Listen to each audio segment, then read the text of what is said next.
Hello, and welcome to the Clinical Care Options Oncology podcast. I'm your host, Kristen Rosenthal.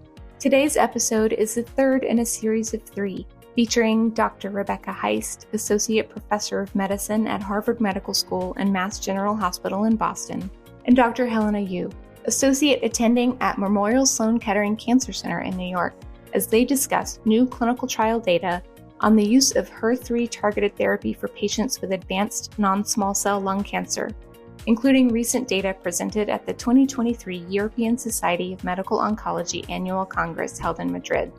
This episode is part of a larger educational program titled Congress to Clinic: Continual Evolution of HER3 Targeting in Non-Small Cell Lung Cancer, with expert perspectives on clinical advances and practical application. For more information on Dr. Heist and Dr. Yu, along with a link to the complete program, including a downloadable slide set, please visit the show notes for this episode. And if you haven't already, please listen to the first installment, where our faculty walked us through the rationale, and the second installment on key data for specific HER3-targeted agents currently being explored in non-small cell lung cancer. And now let's get started with our third installment, where we'll discuss considerations for adverse event management with HER3-targeted therapy. We're going to turn our attention now to some of the safety paradigms that we see with HER3-directed agents. You've already heard about some of the adverse events that we see in these studies, and we'll move a little bit more into discussing some of the adverse events and how we think about managing, as this will be very important as we think about these drugs and potential use in the future. So before we talk in detail about some of these toxicities, I think it's worth spending just a few minutes thinking about the mechanisms of toxicity. And toxicity with this class of agents is actually pretty complicated. We don't necessarily understand for all of the toxicities exactly why it is occurring for specific ADCs. But when we think in general about how they might be occurring, we can think about one, the cytotoxic payload. It has an intrinsic toxicity. We know it is a chemotherapy of some sort. And so there's a toxicity associated with that. We do think the drug to antibody ratio plays a role in how toxic a specific ADC may be. And we also have to think about membrane permeability and the bystander effect that we can see with an ADC, which can affect non-target tissues nearby.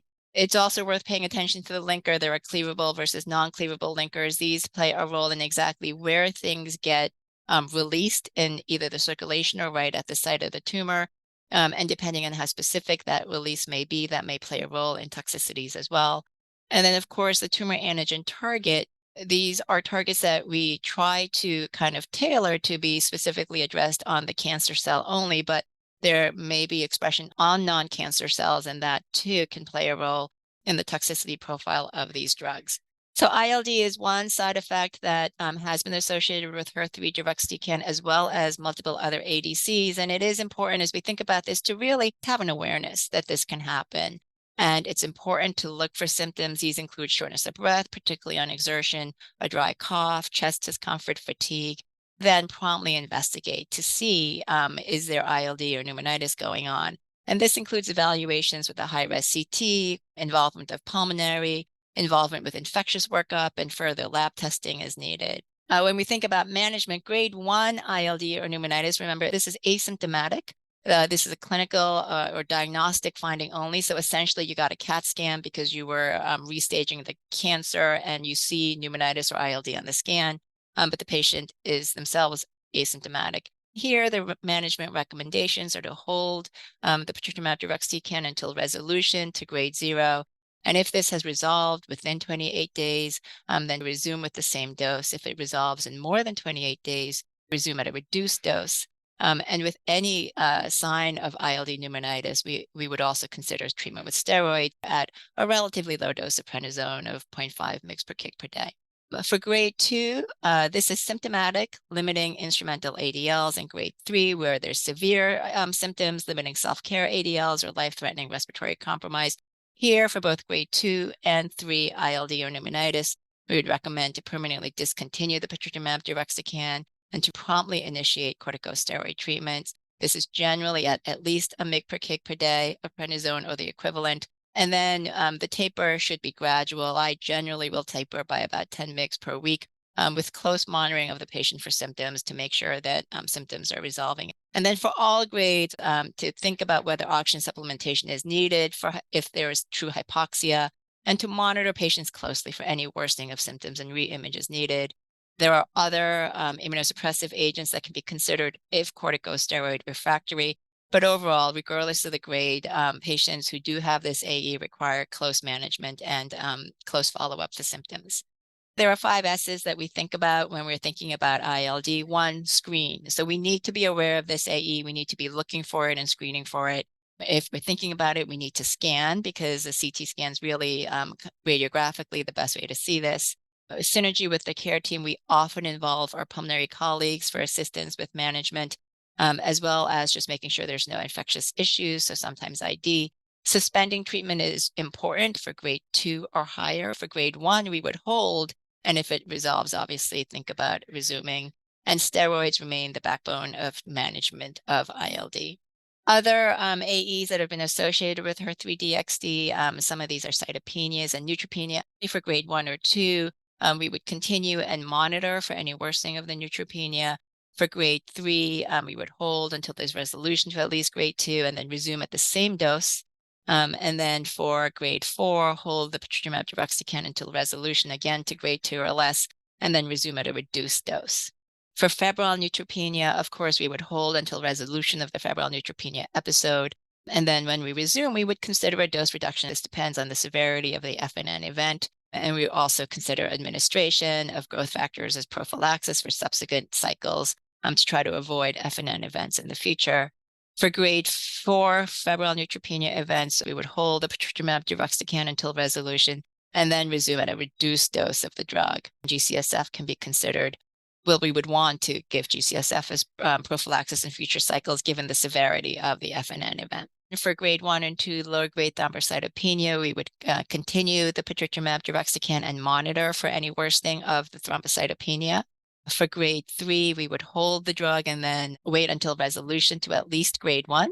If the thrombocytopenia improves and resolves to grade 1 or less within 14 days, we'd resume at the same dose. If it takes more than that, we would resume but consider a reduced dose of the drug. For grade 4 thrombocytopenia, we would hold the patritumab deruxtecan until resolution to at least grade 3. When we resume, we would resume at a reduced dose of the drug. ILD is a class effect and seen in ADCs, but is it a class effect or is it a class effect of the deruxtecan payload? It seems like the incidence of ILD is highest for these deruxtecan payload ADCs. Dr. Heist, any comments? Yeah, it's an interesting question, and I would say that I don't know, and I don't think the field in general quite knows or understands what exactly is causing the ILD here. This is an area where I think we actually need to learn a lot more so that we can learn better how to maybe develop these ADCs to see less of this, and also how to manage the toxicity. It is true that we've seen some of the highest rates of ILD with some of these deruxtecan-containing drugs, but why exactly that occurs is hard to know. And then again, even amongst these deruxtecan-containing drugs, the rates are quite different. So for the HER2-DXd drugs, the rates have been higher than what's been reported with the HER3-DXd drugs, et cetera. And we know also with other payloads that we actually do see some ILD, although I would agree that it's been generally reported at a lower rate. So it is just something that we need to be aware of in general. And I would say that in our current world of treatment for lung cancer, when we're thinking about ADCs, when we're thinking about immunotherapy, targeted therapy too, there are rates of ILD and pneumonitis for all of these drugs. And so we just need to be quite aware of it and proactive as we think about managing it. The only thing I would add is that I also think that there's now questions about sequencing. Like we found for targeted therapy that if patients have gotten immunotherapy prior, that can kind of enhance immune-related toxicities with subsequent targeted therapies. And so although we've looked at that to some degree with HER3-DXd, it hasn't been a clear signal, but that's also going to be another interplay as a lot of patients obviously get chemo IO as first-line treatment. Yeah, I think one thing that as I see patients in clinic and when people have a new diagnosis and the cancer has an EGFR mutation, the idea of just having a pill has been something that's been very appealing to people. And I think balancing what the adverse event profile will look like when we do combinations will be important. And certainly there are people where it as you said, there may be patients who have higher risk where we really do want to do that and take on that toxicity. And then if you know that you don't need to for a while, that would be really nice to know that. So certainly more kind of understanding of that would be helpful. I'll ask you, Dr. Heist, what is one thing that you would like community practitioners to know about HER3-targeted therapy, or where do you see it fitting in? And also maybe in light of the multiple other ADCs that are being tested, what should they know about it now and how it fits in with ADC wave in general? I would say at the current time, there is no HER3 targeted therapy or HER3 ADC that is currently approved. I think we certainly will look to see developments in the near future.